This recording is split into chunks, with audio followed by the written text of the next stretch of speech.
सती माता ने यही एकादशी के दिन से जो व्रत साधना करना प्रारंभ करी थी वो सुख देने वाली थी। निवेदन है, कार्य अटक रहा है, तकलीफ आ रही है, दुख है, लक्ष्मी नहीं आ रही, परेशान हो, 108 बेलपत्र की, जो बेलपत्र होते हैं उसकी, इसको छेद तो करते नहीं है सुई से, बेलपत्र की डंडी को बांधते जाओ 108 बेलपत्र की माला बना लो और माला बनाकर भगवान शंकर के गले में, शंकर के शिवलिंग को जो चढ़ा देता है उसकी मनोकामना भगवान शंकर पूरी कर देती है। अट्टा एकादशी 108 बेलपत्र की माला बनाकर शंकर भगवान को समर्पित करी जाती है। माता लक्ष्मी ने भगवान विष्णु को पाने के लिए तुलसी की माला बनाकर समर्पित करी थी, जैसे सती ने शिव को पाने के लिए, कामना को पूर्ण करने के लिए। शास्त्र कहता है घर के बुजुर्गों को, घर के बड़ों को, जेठ जेठानी हो, सास ससुर हो, घर में जो तुम्हारी उम्र से बड़ा हो, उसको आज पीला फूल या पीली चने की दाल या पीला वस्त्र, कुछ भी पीली सामग्री आज घर के बड़ों को देना चाहिए। क्यों देना चाहिए? तो शिव महापुराण की कथा कहती है कि जो शुक्ल पक्षी की एकादशी के दिन पीली वस्तु का दान दे देता है, घर के किसी ब्राह्मण को देने नहीं जाना, किसी मंदिर में देने नहीं जाना, आपके ही घर में, आपके ही घर के बड़ों को कोई भी पीली चीज का दान कर सकते। फूल हो, मिठाई हो, कोई अनाज हो, कोई वस्त्र हो, पीली वस्तु का दान दे। क्यों होगा? क्या होगा उससे? शिव महापुराण की कथा कहती है उससे जिंदगी में कभी बड़ी बीमारी प्रवेश नहीं कर। कि भगवान शिव के मंदिर में अगर हम प्रवेश नहीं भी कर सके, मान लो शंकर के द्वार पर, शंकर की चौखट पर, शिव के द्वार हम नहीं पहुंच पाए,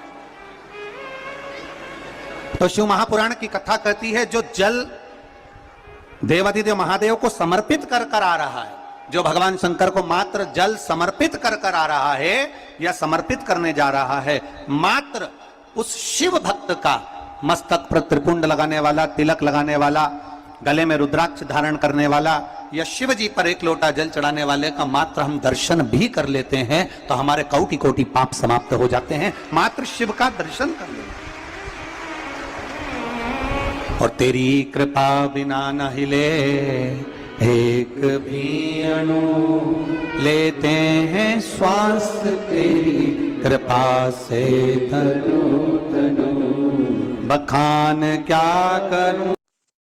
के नीचे जो अक्षत रखा जाता है वो उन्नति के लिए रखा जाता है। शंकर के शिवलिंग पर जो अक्षत रखा जाता है वो रोग मुक्ति के लिए रखा जाता है। अशोक सुंदरी पर जो अक्षत रखा जाता है वो संतान प्राप्ति के लिए रखा जाता है। षडानंद कार्तिकेय की ओर जो अक्षत रखा जाता है वो हमारे बच्चों की सुख समृद्धि के लिए रखा जाता है। विनायक की ओर, गणेश जी की ओर जो अक्षत रखा जाता है वो हमारे घर में कोई मंगल कार्य आ जाए उसके लिए रखा जाता है। और जो पीठिका होती है जिसपे शिवलिंग रखा होता है, पार्वती जी का हस्तकमल, उस पर अक्षत रखा जाता है तो नारी के अखंड सौभाग्य के लिए रखा जाता है। अक्षत रखने का भी तरीका है।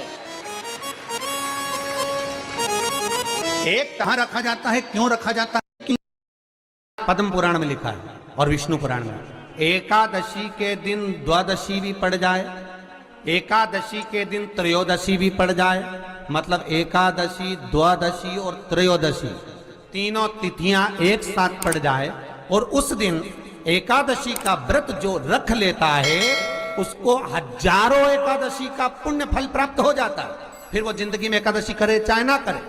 और फिर ध्यान देना, कोई किसी भी मंदिर में मंदिर ना हो तो अपने घर के मंदिर में शाम के समय पर उस तुलसी की लकड़ी का दीप, दिया भरकर उसमें घी डालकर जो दीप प्रकट कर देता है, जला देता है, दीप को प्रज्वलित कर देता है, उसके घर में कभी संपदा की कमी नहीं होती। महाराज विष्णु पुराण में स्पष्ट लिखा है।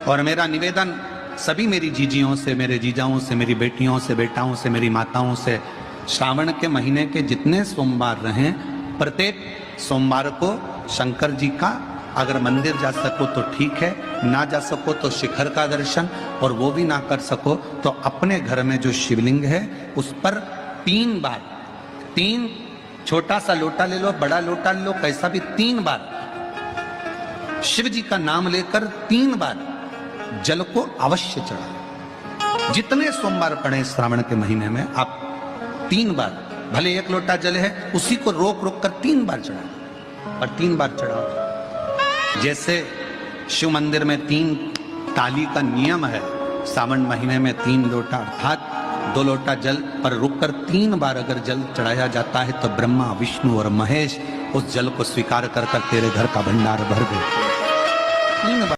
इसलिए हमारा शास्त्र कहता